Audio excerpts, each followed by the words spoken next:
What's good, YouTube? It's your boy JusticeXFalls. We back at it again with another video. Today we're looking at Dragon Ball Breakers preview from IGN. This is a game we covered on the channel before. If you want to see it, I'll link it up somewhere here after the video. But without further ado, let's get to the video. Initially found the idea of an asymmetrical Dead by Daylight inspired multiplayer game based on the Dragon Ball universe to be a bit absurd. I had so many questions as to how it It is work, absurd. what it would look like, and if it could stand out as its own experience that isn't carried by its very famous name.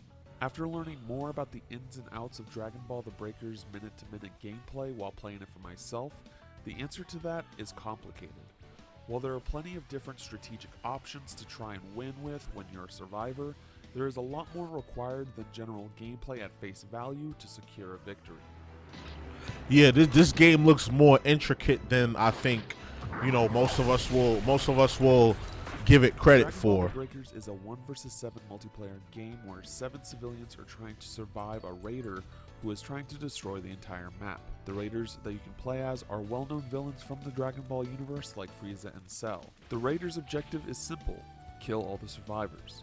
Each raider begins in their base form with the ability to evolve into stronger ones after meeting specific requirements.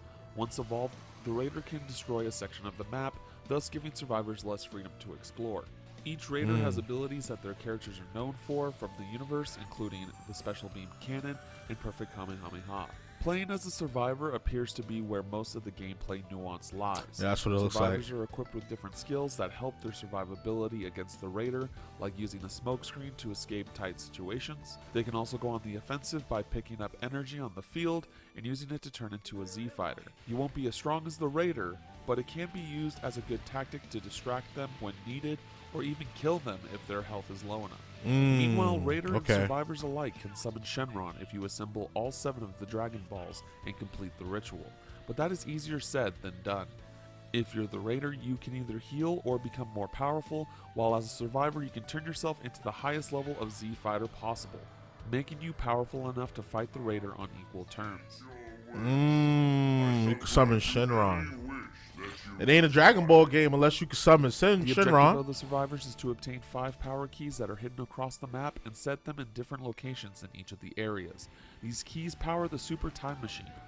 Once activated, it will fix the timeline and stop the raider. If an area with a power key is destroyed, the Super Time Machine can still be activated, however it will take more time to boot up.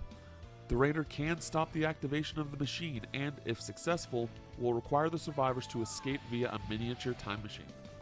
Originally, I found that trying to find these keys frustrating as I wasn't familiar with the map, making it feel like I was running aimlessly hoping to run into not just a power key, but anything at all. A big part of Dragon Ball The Breakers is learning the map layout. Not only is covering your own bases important for success, but cooperation with your teammates is the ultimate key to win.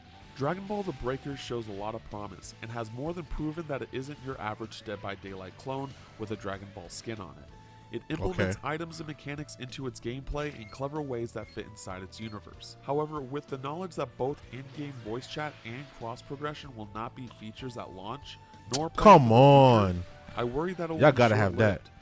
I feel like every single game, every single multiplayer game, you gotta have proximity chat, or at least the in-game chat. Like, how am I gonna talk to my other survivors? How are we gonna plan stuff out so that we can beat the raider? Even Dead by Daylight has that. I think it's interesting. That's an interesting comparison, and that's pretty accurate. I can't believe I didn't really think of that. Dead by Daylight. That's definitely a good combination. You got one person plays the killer, everybody else is in a group. You work together so you can get out of there. You got to complete certain tasks to get out of there, or defeat the hunter or whoever's after you. This game, I know you get into a time machine to escape because you're in an alternate dimension where this is what takes place. Like, you can only transform into the heroes. And there's raiders everywhere trying to destroy the earth.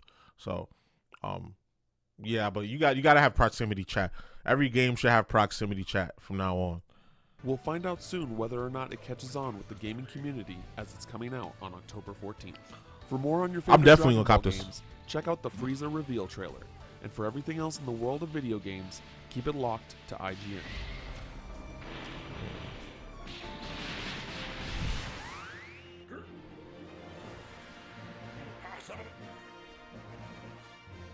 I like how you have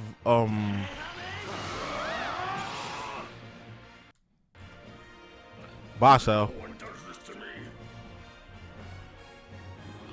I like how you have a means to fight back. Like you can transform into various Z fighters and use their special moves. I think that's really dope. Definitely a Dead by Daylight clone. Now that I'm thinking about it, that was a very accurate or astute observation there from the IGN Mr. I think it was Michael Saltzman. That's the guy who usually does this stuff. Where's the little title graphic? Because I forgot who's doing this. Cameron Hawkins, yeah, that's another one. Usually it's Michael Saltzman or Cameron Hawkins. They do a lot of these previews for these games. But yeah, it's definitely looking dope. October 14th, I'm definitely want to cop. I hope it's not $70 or even $60. I think this is like a $50 game, but it'll probably be $60. But I'm pretty sure a lot of you will tell me in the comments that you disagree. I just had somebody write like a whole paragraph about how they disagree with me. Yeah, but I like that though. I like that you guys are engaging with my content and you guys are, saying how you feel, saying how you really feel. And we can really have a dialogue about it. Just don't be an asshole about it. Just, the guy who commented that whole paragraph, he was very polite. He gave a lot of details about the game that I didn't provide because I'm doing these reactions blind. So, I appreciate that. So if you have anything to say about the game that I didn't say, that you know about it, or if you've gotten your hands on it early, please, I want you to come in the comments and inform me so I know what I'm getting into when I actually get the game, because that's the basis of my channel. I react to games when they come out. I buy them, I play them, I post them on here, and I tell y'all what I think about it. That's the loop. That's the current loop of my channel. I post some shorts of gameplay every now and then of the games that I play. When I'm not making a video, I put together like highlight clips and things as shorts. I post gaming news that I think is interesting, and that's the basis of my channel. But anyway, this game looking awesome. Definitely gonna check it out.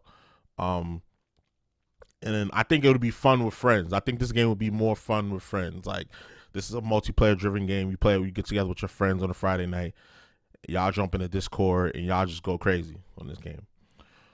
But now that's it for the video. I just want to address this shirt because I know it has a controversial statement on it, and I know somebody's gonna comment on it. And later on, when I get bigger, people are going to say, "Oh, this guy, he supports me alignment."